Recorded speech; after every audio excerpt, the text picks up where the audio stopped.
20వ శతాబ్దపు ఓ గొప్ప శాస్త్రవేత్త. అతను కేవలం ప్రయోగశాలలో ఉండే మామూలు శాస్త్రవేత్త కాదు. అణుబాంబు అయినా, క్వాంటమ్ ఫిజిక్స్ అయినా, బిగ్ బ్యాంగ్ సిద్ధాంతమైన, ఎలక్ట్రానిక్స్ అయినా టాపిక్ వచ్చిందంటే ఐన్స్టీన్ గురించి మాట్లాడకుండా మనం వీటన్నిటినీ ఊహించుకోలేం. అందుకే టైమ్ మ్యాగజైన్స్ కూడా ఐన్స్టీన్ను 20వ శతాబ్దపు అత్యంత ముఖ్యమైన వ్యక్తిగా పరిగణించింది. ఎందుకంటే ఆయన కేవలం శాస్త్రవేత్త మాత్రమే కాదు, ఒక మానవతావాది కూడా. అంతేకాకుండా ఆయన జాత్యహంకారాన్ని, పేదరికాన్ని, ఆశ్రయం కోసం ఒక దేశం నుంచి పారిపోవడాన్ని, ప్రజలు చనిపోవడాన్ని, ఇలాంటి ఎన్నో అంశాలను తన కళ్ళతో స్వయంగా చూశారు. ఒక టైంలో ప్రజలను మరణం నుంచి రక్షించడం వంటి పనులు కూడా చేశారు. ఇక ఇంతకీ చాలా ప్రశ్నలు ఈ వీడియోలో మీకు దొరకబోతున్నాయి, వాటికి ఆన్సర్స్ కూడా. So let's begin our topic. 1930లో ఐన్స్టీన్ ది న్యూయార్క్ టైమ్స్ మ్యాగజైన్లో రిలీజియన్ అండ్ సైన్స్ అనే పేరుతో ఒక వ్యాసాన్ని ప్రచురించారు. ఈ వ్యాసంలో గాడ్ అండ్ రిలీజియన్ గురించి తన అభిప్రాయాలను స్పష్టంగా పంచుకున్నారు. అసలు మతపరమైన ఆలోచనను అభివృద్ధి చేయాలనే ఆలోచన ఎర్లీ మ్యాన్కి ఎందుకు వచ్చింది అనే డౌట్తో ఎస్సే స్టార్ట్ అవుతుంది. అసలు వాళ్ళు దేవుడిపై నమ్మకం ఎందుకు పెంచుకున్నారు అనే ప్రశ్నను అన్వేషిస్తూ మానవ చరిత్ర అంతటా చూస్తే 3 రకాల దేవుళ్ళున్నారని చెప్పుకోవచ్చు. వారిలో మొదటి రకాన్ని గాడ్ ఆఫ్ ఫియర్ అని, రెండవ దాన్ని గాడ్ ఆఫ్ ప్రావిడెన్స్ అని, అలాగే మూడవ దాన్ని గాడ్ ఆఫ్ కాస్మిక్ సైన్స్ అని డిక్లేర్ చేశారు. ఎర్లీ మ్యాన్స్ వారి కాలంలో ఎప్పుడూ భయంతో జీవించేవారని, అలాగే తగినంత ఆహారం లేకపోవడం, చుట్టూ అడవి జంతువులు ఉండడం, తరచూ వ్యాధులు వస్తూ ఉండడం వల్ల వాళ్ళు భయపడేవాళ్ళని తెలిపారు. అప్పట్లో వాళ్ళు న్యాచురల్గా జరిగే పరిణామాలను సరిగ్గా అర్థం చేసుకోలేకపోవడంతో ఎప్పుడూ భయంతో ఉండేవాళ్ళు.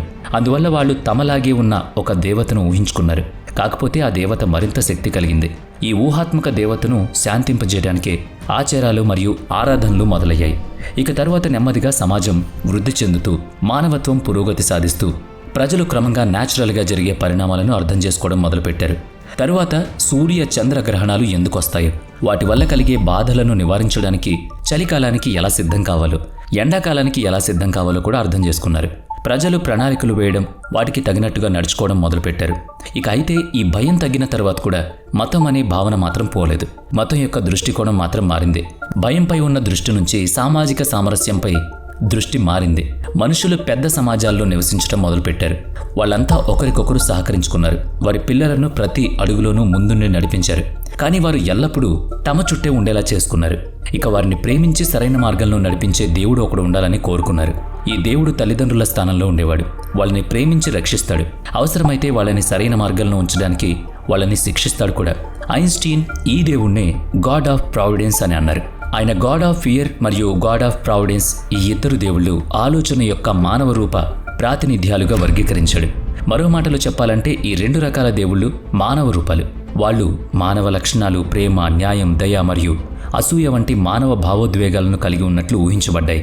ఇక మీరు స్కోపెన్హౌర్ వ్యాసాలు లేదా పుస్తకాలను చదివితే భారతీయ తత్వాలను అంతగా ప్రశంసించిన మరొకతను మీకు కనిపించదు. ఐన్స్టీన్ కూడా వాటి ద్వారా తీవ్రంగా ప్రభావితం అయ్యాడు. అందువల్ల చరిత్ర అంతటా చాలామంది మేధావులు దేవుడిని మానవులు సృష్టించిన దేవునిలో కాదు, ప్రకృతిలో అంతర్లీనంగా ఉన్న శక్తిలో చూశామని ఐన్స్టీన్ చెప్పాడు. స్పినోజా మరియు డెమోక్రస్ వంటి ప్రధాన స్రవంతి మత సమూహాలు ఇటువంటి మతస్థులు నాస్తికులుగా పరిగణిస్తాయి. ఇక్కడే ఐన్స్టీన్ మొదటిగా మతం మరియు సైన్స్ విరుద్ధమైనవి కావు, పరిపూర్ణకమైనవి అని చెప్తున్నాడు. నిజానికి దేవుడు అద్భుతం చేయడం, తన అనుచరులకు ప్రతిఫలం ఇవ్వడం, అవిశ్వాసులను శిక్షించడం ఇలాంటివి ఏవీ చేయడు. నిజంగా ప్రకృతిని పూజిస్తే దేవుణ్ణి పూజించినట్టే అనేది ఒకానొక దశలో మనుషుల్లో చూసాం. ఇక ఒక వ్యక్తిలో గాడ్ ఆఫ్ కాస్మిక్ సైన్స్ పట్ల భక్తి భావాన్ని కలిగించడమే సైన్స్ పాత్ర అని ఐన్స్టీన్ చెప్పాడు. అయితే మతం యొక్క పాత్ర ఏంటంటే, ఒక వ్యక్తి గాడ్ ఆఫ్ కాస్మిక్ సైన్స్ను అర్థం చేసుకోవడానికి, అతనితో కనెక్ట్ అవ్వడానికి ఎంతకైనా తెగించేంత లోతైన విశ్వాసాన్ని కలిగి ఉంటాడు. అచ్చం న్యూటన్ మరియు కెప్లర్ చేసినట్లుగానే వీళ్ళు సామాజిక వ్యతిరేకతను ఎదుర్కొంటూనే దేవుణ్ణి మరియు ఆయన సృష్టించిన విశ్వాన్ని అర్థం చేసుకోవడానికి తమ జీవితం అంతా అంకితం చేశారు. అయితే ఇక్కడ ఏ మతం సైన్స్ను ప్రోత్సహిస్తుందో ఐన్స్టీన్కు స్పష్టంగా తెలుసు. అతను గాడ్ లెటర్ అని పిలువబడే ఒక లేఖ రాశాడు. అది చాలా ప్రసిద్ధి చెందింది. అంతేకాకుండా 3 మిలియన్లకు వేలం కూడా వేయబడింది. ఈ లేఖలో ఆయన గాడ్ ఆఫ్ ఫియర్ మరియు గాడ్ ఆఫ్ ప్రావిడెన్స్ను విమర్శించాడు. అటువంటి దేవుళ్ళు మానవుల బలహీనత నుంచి ఉద్భవిస్తారని అన్నారు. అంతేకాకుండా బైబిల్ అనేది పిల్లతనంతో ఉన్న కథల సమాహారం అని కూడా పేర్కొన్నారు. అతను స్వయంగా యూదుడైనప్పటికీ యూద మతం అనేది పిల్లతనం కలిగిన ఓ మూఢనమ్మకల్లా తనకు అనిపించిందని రాసుకొచ్చాడు. ఇక ఇప్పుడు స్పినోజా దేవుని సిద్ధాంతాన్ని గురించి తెలుసుకుందాం. స్పినోజా 1632లో ఆమ్స్టర్డామ్లోని ఒక యూదు కుటుంబంలో జన్మించిన తత్వవేత్త. అతను ఒక యూదు కుటుంబంలో జన్మించినప్పటికీ పెద్దయ్యాక తానున్న మత నిర్మాణం మరియు దాని సంస్థలను సవాలు చేయడం మొదలుపెట్టాడు. అతని ఆలోచనలు చాలా తీవ్రంగా ఉండేవి. యూదు సమాజం అతన్ని బహిష్కరించింది. క్రైస్తవ చర్చ్ కూడా అతన్ని నిషేధించింది. అయితే అసలు స్పినోజా ఆలోచన ఏంటి అంటే, మన విశ్వం ఒక పదార్థమని, మనం చూసే ప్రతిదీ ఆ పదార్థం యొక్క భిన్నమైన మేనిఫెస్టాటిన్ అని స్పినోజా అన్నాడు. అంటే నక్షత్రాలు, భూమి, చెట్లు, పక్షులు, మనం చూసే ప్రతిదీ, మన ఆలోచనలు కూడా ఆ ఒకే పదార్థం యొక్క వ్యక్తీకరణలు. వింటూ ఉంటే మీకు కూడా నిజమే అనిపిస్తుంది కదా. అతను ఒక పదార్థాన్ని దేవుడు లేదా ప్రకృతి అని పిలిచాడు. తన పుస్తకం ఎథిక్స్లో ఉన్న ప్రతిదీ దేవుడి లోపల ఉందని అతను రాశాడు. దేవుడు లేకుండా ఏదీ ఉనికిలో ఉండదు, ఊహించబడదు కూడా. ఇంకా ఈ దేవుడు ఎవరి ప్రార్థనలను వినడు అని కూడా స్పినోజా వాదించాడు. అతను వ్యక్తిగత దేవుడు కాదు. అతనికి ఇష్టాలు అయిష్టాలు లేవు, ప్రణాళికలు వేయడు. ప్రకృతిలో ప్రతి కోణంలో ఒక సారాంశంగా ఉన్నాడు. దీన్నే దైవభక్తి అని పిలిచేవారు. దీంట్లో చాలా తేడాలున్నాయి. ఇక స్పినోజా ప్రకారం మీరు ప్రకృతి నియమాలను అర్థం చేసుకుంటే మిమ్మల్ని మీరు విముక్తి చేసుకోవాలి.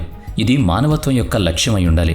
కానీ ఉపనిషత్తుల ప్రకారం మీరు మీ గురించి తెలుసుకోవాలనుకుంటే ప్రకృతి నియమాల నుంచి కూడా మీరు విముక్తి పొందాలి. ప్రకృతిని అధిగమించడం ద్వారా మాత్రమే మీరు విముక్తి పొందగలుగుతారు. ఒక వ్యక్తి యొక్క స్పృహ పెరిగే కొద్దీ వారు వేద బ్రాహ్మణం వైపు కదులుతారని తెలిపారు. మీరు సరిగ్గా పరిశీలిస్తే మతం యొక్క పాశ్చాత్య విమర్శకులందరూ అబ్రహామిక్ దేవుణ్ణి విమర్శిస్తారు. వేద బ్రాహ్మణాన్ని ఎప్పుడూ ప్రశ్నించరు. వేద బ్రాహ్మణం కేవలం స్పినోజా దేవుని నీడ అని మనం ఇప్పటి వరకు చూసాం. ఐన్స్టీన్ కూడా ఆ దేవుణ్ణి నమ్మాడు. కానీ విశ్వాన్ని సృష్టించిన దేవుడు విశ్వాన్ని సృష్టించిన తర్వాత తన అనుచరులను ఎంచుకున్నాడు. వారి కోసం నియమాలను రూపొందించాడు. మీరు ఈ నియమాలను పాటిస్తే మీకు ఫలితం లభిస్తుంది. సో దేవుడు అనేది మన సనాతన ధర్మం ప్రకారం, మన భారతీయ ధర్మం ప్రకారం ప్రకృతి.